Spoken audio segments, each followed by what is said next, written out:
Je crois bien qu'aujourd'hui, c'est bien plus difficile de rencontrer quelqu'un, sincèrement, j'entends, par rapport à avant. Maintenant qu'on a Internet, maintenant qu'on a les applications de rencontre, qu'on a nos smartphones, etc., en fait, ces écrans interposés nous mettent devant des nouvelles difficultés. Et tu l'as remarqué, rencontrer quelqu'un pour des relations sérieuses, hein, pas pour du butinage, pas pour des trucs éphémères, parce que ça, ok, c'est très bien. Mais si tu regardes cette vidéo, c'est que t'es pas là pour ça. C'est que tu cherches justement à construire une relation saine, pérenne, épanouissante, avec un partenaire qui regarde dans la même direction que toi. Bon, déjà, je pense qu'on est raccord sur ça. La difficulté, quelle est-elle? C'est qu'en fait, quand tu t'investis émotionnellement, tu ne t'investis pas juste émotionnellement, tu t'investis en termes d'énergie, c'est très énergivore, et beaucoup en temps aussi, c'est très chronophage. Et donc, le fait que tu arrives sur cette vidéo n'est pas juste le produit du Saint-Esprit, ce n'est pas juste le produit du hasard, c'est totalement compréhensible, et c'est pour ça que j'ai prévu de te donner 9 thermomètres, 9 unités de mesure, te permettant de prendre la température. Alors le thermomètre, chez le monsieur, tu le mets là où tu veux, ça me regarde pas.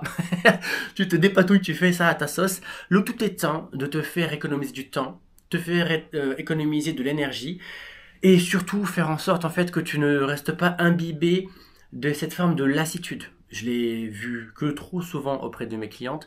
Elles se donnent corps et âme dans une relation qui finalement ne donne rien. Et puis elles retentent. Et puis au bout de la troisième, que se passe-t-il d'après toi? Tu l'as dans le mille. Elles sont sur les rotules. Elles en ont complètement marre. Et puis après, elles désinstallent ces applications de rencontre. Elles n'ont plus envie de rencontrer qui que ce soit. Sauf qu'après, elles font un énorme câlin à la solitude. Pour elles, le bonheur n'a de sens que s'il est partagé, et tu dois probablement te reconnaître totalement ou en partie à ce genre de femme. Alors, on va pas polémiquer plus que ça, on va aller directement droit au but. Tu sais quoi, je me suis dit que j'allais partager mon écran, et je vais te montrer en fait ce qu'il en est. Donc, la première des choses, voilà, tu pourras le constater, pour tester un homme, tu peux tout à fait être spectatrice. D'ailleurs, c'est le conseil le plus important que je puisse te donner. Au lieu d'être actrice, entreprenante, initier, concrétiser, mener à bien les choses, laisse-le se dépatouiller. Laisse-le faire ses preuves. Et pour ça, en fait, utilise beaucoup plus tes yeux que tes oreilles. Ça, c'est le premier conseil. Ne va pas chercher à écouter, à te délecter de ses paroles, de ses phrasés, de ses projections. Les paroles s'envolent, mais les actions, elles restent. D'autant plus que mener à bien une action, ça nécessite de l'effort. Alors que là, d'un coup d'un coup de magique, je peux te dire, écoute Sophie, tu es la femme de ma vie, dès demain je te présente ma mère et je te fais 2 enfants. En attendant, qu'est-ce que ça m'a coûté, moi, véritablement, de dire ça? Un peu d'oxygène, un peu de salive et un petit sourire au coin. Basta cosy, ok? Donc, la première des choses, c'est être spectatrice, notamment vis-à-vis de son comportement en public. Si il a tendance à bomber le torse à tes côtés, si finalement il te prend la main, s'il est en capacité de ne pas être pudique, mais juste, voilà, je suis attendri, touché par ma compagne et je n'ai pas besoin de m'en cacher, c'est déjà un bon signe. Si par contre c'est tout à fait radicalement l'opposé et qu'il cherche à amoindrir la visibilité, que ce soit sur les réseaux, hein, que ce soit à travers les stories. Tu sais, cette fameuse blague où le mec fait sa story comme ça, là au restaurant pour le premier rendez-vous, mais que cherche-t-il à faire? À surtout pas montrer qu'il y a une femme devant. Ok, qu'est-ce que ça signifie? Qu'est-ce que ça signifie d'après toi? Tu l'as dans le mille. Voilà. Alors, accroche-toi parce que cette vidéo va être relativement longue et j'ai beaucoup de conseils, beaucoup d'outils à te partager. Alors, prends ton temps. S'il faut mettre pause pour que tu ailles te chercher un truc à boire, fais-le. Mais surtout, regarde cette vidéo jusqu'à la fin parce que, crois-moi, tu ne le regretteras pas. Ok. Premier truc par rapport au comportement public, tu l'as compris, dans la rue, au resto, sur les réseaux sociaux, tout ça, sois spectatrice et prends des notes. Ok. Deuxième des choses, son investissement réel. Alors je précise sur réel parce que bien souvent, vous mesdames, vous avez tendance à tomber amoureuse, à être séduite par le potentiel de la relation et non pas par les choses factuelles. Typiquement, c'est un peu comme si vous étiez RH en train de recruter un nouveau candidat et vous tombez sous le charme du potentiel du candidat. Et moi, ce que je te demande de faire, c'est non pas de tomber sous le charme du potentiel du monsieur, mais de regarder factuellement de quoi il est capable. Que fais-tu, que faites-vous pour justement vérifier s'il est véritablement capable? Tu ne regardes pas juste ses intentions, tu regardes ses actes. Quels sont ces actes réels? C'est le temps qu'il t'accorde, l'énergie qu'il t'alloue, l'initiative qu'il émet. Mais attention, dans tout ça, il y a également la constance. Si ça fait que comme ça, bah en fait, qu'est-ce que ça va provoquer chez toi? Ça va provoquer de l'instabilité émotionnelle. Je vais aller encore plus loin, ça va développer de la hypoglycémie émotionnelle. Alors, si tu vois pas trop de quoi je parle, à la fin de cette vidéo, je te mettrai en suggestion la vidéo qui parle typiquement de cette insécurité émotionnelle sur laquelle tu vas devoir travailler pour reprendre du pouvoir. À part tes fêtes. Une image importante par rapport à son investissement réel qu'il faut que tu gardes en tête, très important. Et c'est ce qui explique pourquoi tant d'hommes montent très vite et puis après redescendent et se cassent. C'est que ces messieurs se prennent pour des sprinteurs. Or, toi, tu ne cherches pas un sprinter. Tu ne cherches pas un Usain Bolt. Tu cherches un putain de marathonien. Tu cherches quelqu'un qui soit en capacité de s'investir sur du long terme. Et que se passe-t-il lorsque tu cherches à manager un marathon à la façon d'un sprint? Encore une fois, tu l'as dans le mille. Ce qui se passe, c'est que tu finis sur les rotules, complètement alité, défoncé, tu n'as plus assez d'oxygène. Et le problème, il est là. Le problème est justement là. C'est que ces messieurs démarrent trop fort, ne domptent pas en fait leur énergie, leur temps. Pourquoi ils font ça? Pas juste pour briller dans tes yeux, parce qu'ils ont pour ambition de se glorifier. Que toi, tu puisses les mettre sur un... Comment on appelle ça? Sur un... Ah, j'ai oublié le terme. Sur un plateau... Ah mince, je sais plus comment on appelle ça. Peu importe, tu vois très bien sur un plateau, ok. Et ce qui se passe, c'est que lorsqu'ils le font, eh bien ça explique la montée des marches. C'est magnifique, c'est très bien. Mais dès lors qu'ils comprennent qu'en fait tu attends davantage que juste des actions rapides, alors se crée chez eux un contexte désincitatif qui va les démotiver. Non pas parce que toi, mais parce qu'ils ont peur de décevoir la promesse qu'ils ont mis initialement. Et là-dessus, on pourrait en parler longuement, mais je vais essayer de rester focus sur les intentions masculines et les indicateurs. Si jamais tu veux en savoir davantage sur les outils sous-jacents, alors sache que tu as un lien URL sous cette vidéo, d'accord, te permettant de me contacter directement. Alors, je t'envoie pas de mail, j'ai pas envie de te spammer avec tout ça, moi ça m'intéresse pas, je préfère le contact humain, d'accord. Donc ce qui se passe, c'est que tu cliques sur ce lien et ça t'envoie directement sur mon WhatsApp professionnel, et dès lors je te répondrai par écrit, je te ferai des vocaux, et peut-être bien qu'on organisera même un premier appel gratuit ensemble pour prendre la température et vérifier où est-ce que tu en es avec ta boussole émotionnelle dans ta vie. Voilà. Parenthèse close, et encore une fois, c'est pas de mail, c'est juste moi qui te réponds humain à humain, la base, quoi, tu vois. Bon, bref. On a vu donc le comportement public, en public, l'investissement réel, et ensuite, maintenant, il y a les discussions, mais pas n'importe lesquelles, les discussions profondes. Là-dessus, tu vas pouvoir lui poser des questions, et tu vas voir que celle que je vais te proposer ici, elle remue à l'intérieur, parce que c'est pas juste ouais, qu'est-ce que tu penses de Macron, qu'est-ce que tu penses du réchauffement climatique, qu'est-ce que tu penses des pingouins, rien à carrer, c'est pas le propos. Ce que tu peux lui dire, lui poser comme question, c'est écoute, demain imaginons que je suis ta femme, ok, qu'est-ce que tu aimerais voir dans mon regard quand mes yeux se posent sur toi?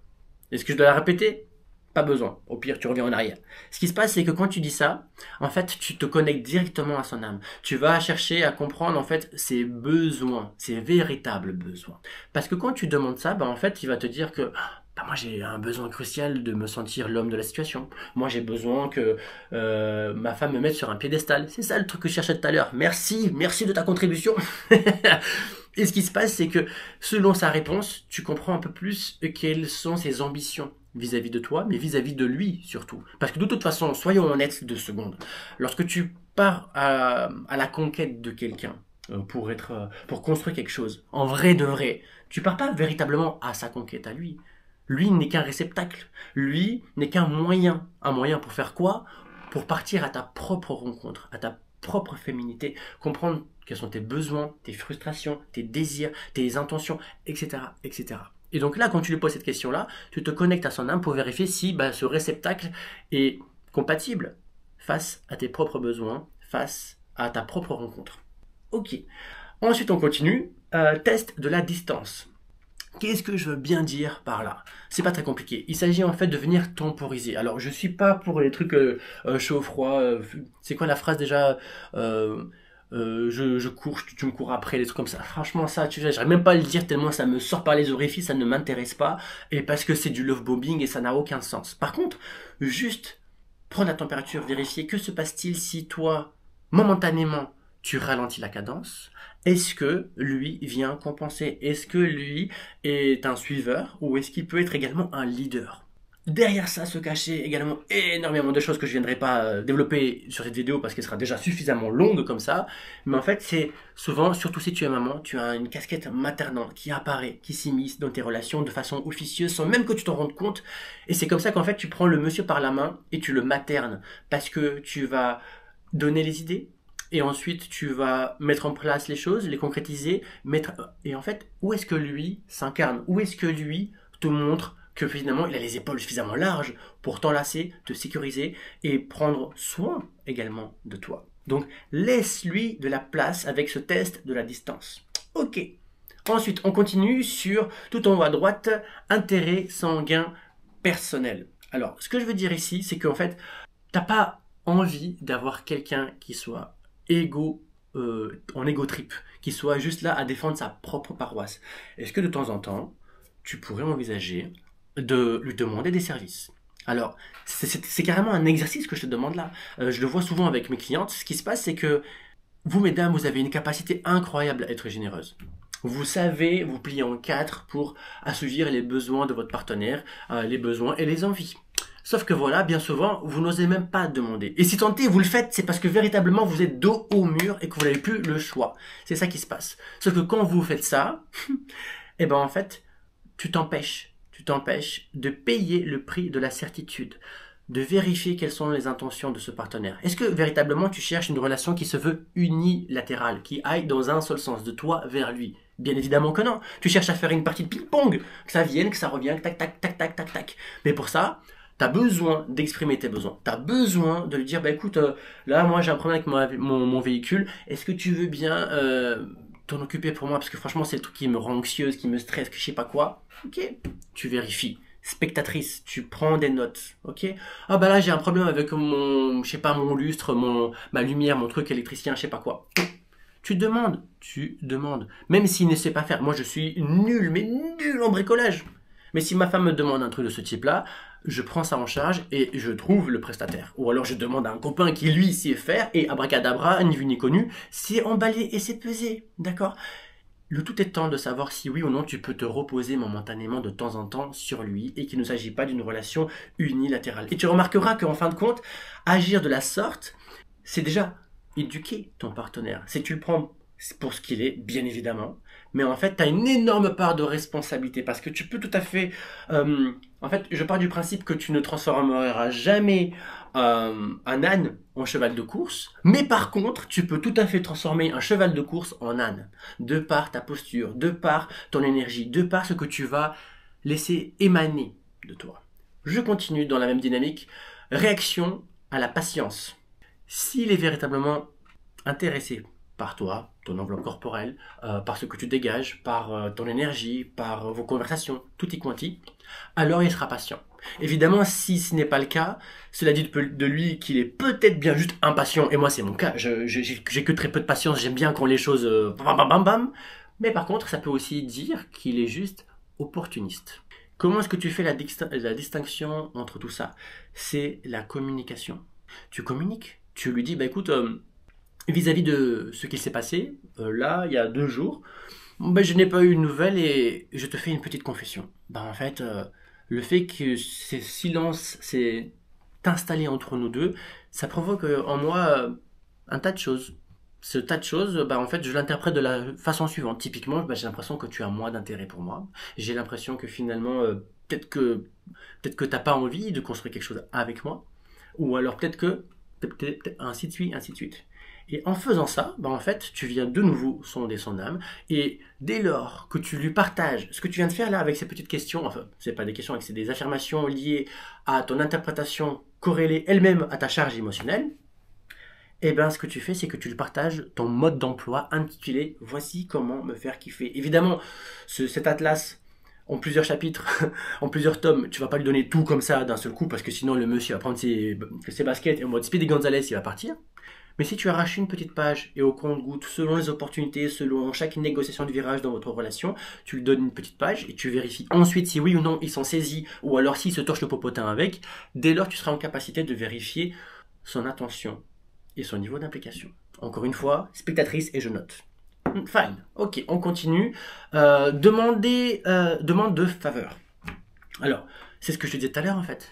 Ce que je te disais, alors peut-être je m'en suis un peu emmêlé les pinceaux dans mon envolée lyrique, mais c'est pas grave, l'important c'est que tu saisisses la quintessence de cette vidéo, c'est vraiment être actrice quand il s'agit de être bienveillante envers toi-même, et quand il s'agit de lui, alors tu es spectatrice, de façon à prendre des notes et comprendre ce qui se passe. Ok, alors, quand tu demandes des faveurs, l'idée étant de vérifier si... Comment est-ce que je peux te donner ça? Je l'ai, ça y est. Je vais utiliser une loi mathématique qui s'appelle la loi de Bernoulli. La loi de Bernoulli, en fait, c'est la loi des grands nombres qui te permet de comprendre des fonctionnements. C'est la loi des grands chiffres. Donc, en gros, c'est des maths. Et ça te permet de comprendre comment ça marche, par exemple, au casino, etc., pour le jeu de la roulette. Ici, ce qui se passe, c'est que, imaginons que toi et moi, on est au casino, ok? Et tu vas jouer à la roulette. Et ce qui va se passer, c'est que à chaque fois qu'il y a une boule noire, eh bien, c'est comme si lui te disait non. À chaque fois qu'il y a une boule rouge, c'est comme s'il te disait oui. Tu me suis?